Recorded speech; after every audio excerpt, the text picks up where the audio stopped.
This is the best garlic butter I've ever had, and it's pretty easy to make, though it does take some time. For this, we're going to be using roasted garlic. This gives the butter a smoother, warmer, richer flavor without the sharpness or pungency of fresh garlic. I've got a recipe for both versions on my blog, though, but we're just making roasted garlic butter today.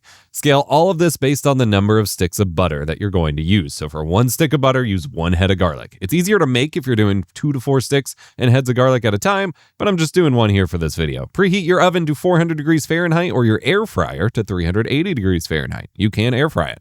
Chop off the top of the head of the garlic to expose the garlic on the inside. Wrap the head of garlic in some aluminum foil and drizzle olive oil over the inside to cover the garlic. Sprinkle with a little bit of salt. Close the foil ball and place it on an oven-safe pan if using the oven. I like to put my foil garlic in a little silicone muffin tin for ease of use sometimes. Here I'm just putting it on a tray. Once preheated, roast the garlic. In a 400 degree Fahrenheit oven, roast for 40 to 60 minutes. In a 380 degree Fahrenheit air fryer, cook it about 16 to 20 minutes after you preheat it. Let the foil garlic ball cool for about 5 minutes so that you can touch it, then carefully remove the garlic from the foil. Allow it to cool an additional 15 to 20 minutes or until cool enough to handle, because it will burn your fingers. Once cool, squeeze out all the garlic into a mixing bowl. Avoid getting any of the papery skin into the bowl. Pull it out if you do. Mash the garlic with a fork until it becomes almost paste-like. Some chunks in there is fine, but you want an easy paste that you can mix in.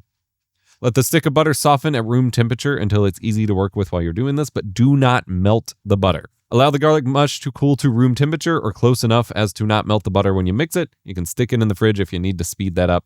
Add your stick of softened butter. I use Kerrygold salted butter, but if you use unsalted butter, make sure you add salt to compensate when we add the ingredients.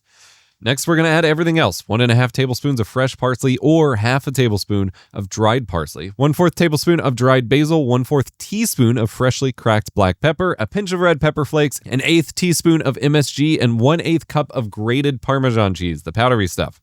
Now, with all of this, especially when making smaller quantities, I tend to eyeball things to get a good balance. You got to learn to cook by feel, but this is a great starting point.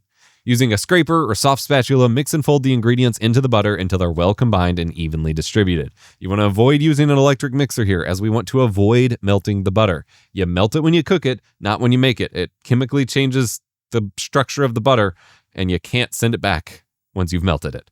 Now, spread the butter in a line on some plastic wrap or parchment paper to make a log and stick it in the freezer for a little bit. Once it's hardened, you can cut it into discs or cubes or whatever and bag them in the fridge and freezer for later.